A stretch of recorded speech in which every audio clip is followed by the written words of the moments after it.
coming back to school with me. We could have done it all so easily. Hi, I'm Craig Thompson-Wooden. Welcome to the Board Game Teacher.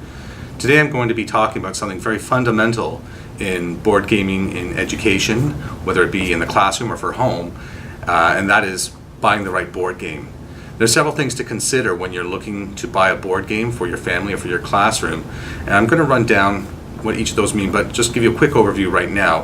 The things you should be thinking about when buying a board game are as follows: the age of the people that you're buying for, the number of players that are involved in the game, the length of play of the game, the complexity of the game, the cost of the game, the educational subject matter in the game, the theme of the game, and whether or not the game is a co-op. And I'm going to explain a little bit more of what that means when we get to that section. Now let's run through what each of those means in a bit more detail.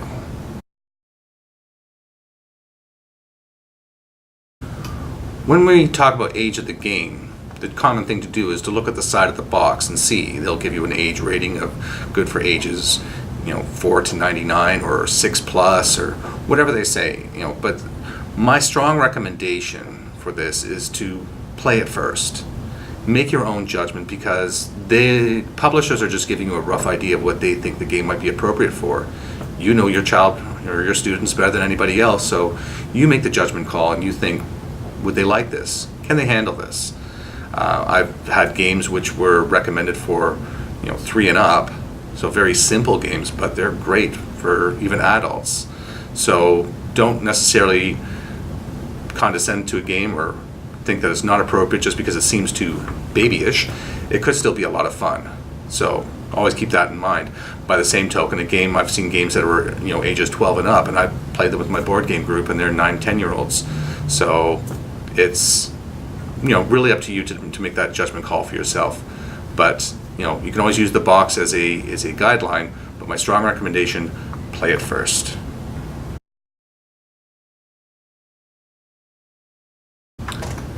The second thing we're looking at is number of players.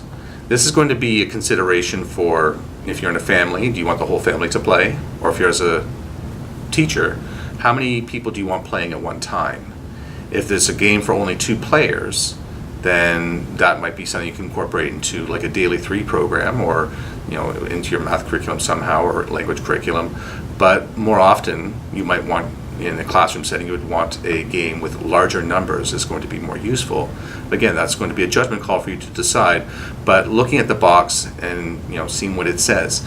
Be wary though. I've had games which say they're for 2 to 4 players, but really they're 2-player games, but they're saying we can just play with a partner on both sides.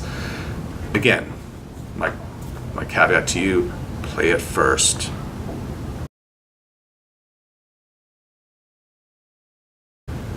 When we consider length of play, you can use the side of the box as a guideline. Boxes will often give you a sense of, game lasts 15 to 30 minutes, 60 minutes to 90 minutes. They'll give you some general idea, but my strong caveat, as always: play it first. Because you sometimes find that the games, even though they say they only last 30 minutes, can last 45 minutes to an hour or even more, depending on who you're playing with, or sometimes it's just game just takes that long. So make sure that you're getting the right game for your needs, whether it be for the classroom or the home, and how long you want that game to last.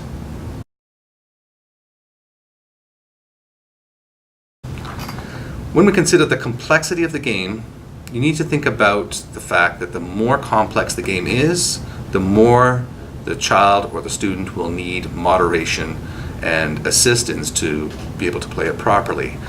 If you're looking for independent learning, then making sure that a game is simple enough that they can play it on their own is a very strong consideration. If you're playing as a family, then it's not such an issue, but that's just something that you want to keep in mind, particularly as a classroom teacher.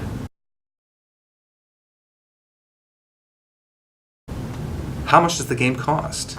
This is often one of the most important things and one of the biggest decision makers that people will have when buying a game. If you buy the game and it's cheap, then if you don't like it, it's not such a big deal. Whereas if you shell out $60 to $100 on a game and don't like it, it's a bit more significant. Also, when you're considering the fact that children and students, being what they are, sometimes will not take as good care of these games as we might like, and we may need to be replacing them before we're hoping to. So the cheaper the game, the less of a deal that it is to have to replace it. Or if it's a game that's maybe only for 2 to 4 players, maybe we want multiple copies of it for the classroom so that more students can enjoy it at the same time. In which case, then again, having a cheaper game makes it more feasible.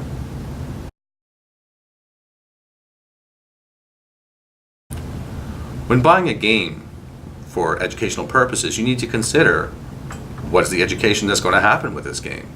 Is this game going to teach math? Is it going to teach language? Is it going to teach science, social studies? There's games which can touch on a variety of different subjects.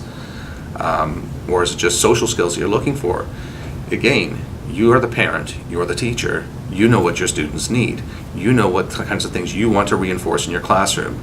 So knowing what the games provide, looking to channels like this where I'm going to be showing you a variety of games and telling you about how to incorporate them for different skills, or playing them first. Make sure that you know what the game has, what it can do, and how you might use it, and that'll help you to make the decision as to whether that game is going to be right for you.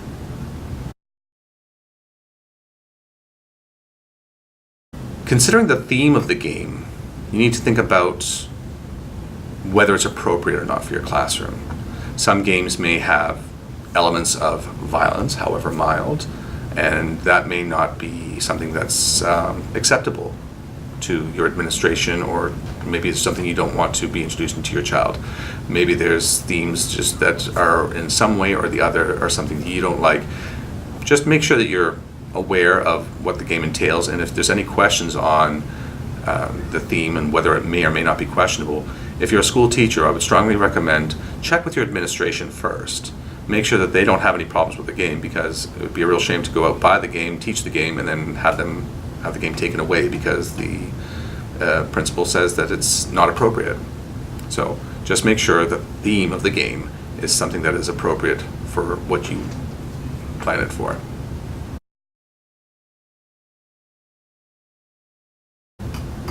The final one to talk about is co-ops. And co-ops is a short form for a cooperative game. Cooperative games can be great because they allow students to work together to play against the game.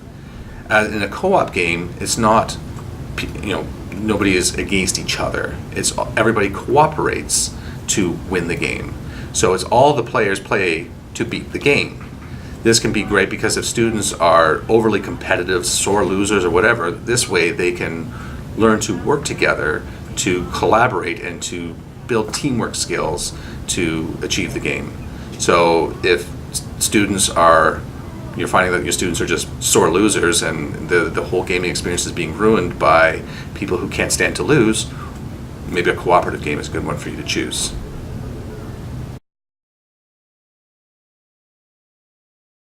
And that's it.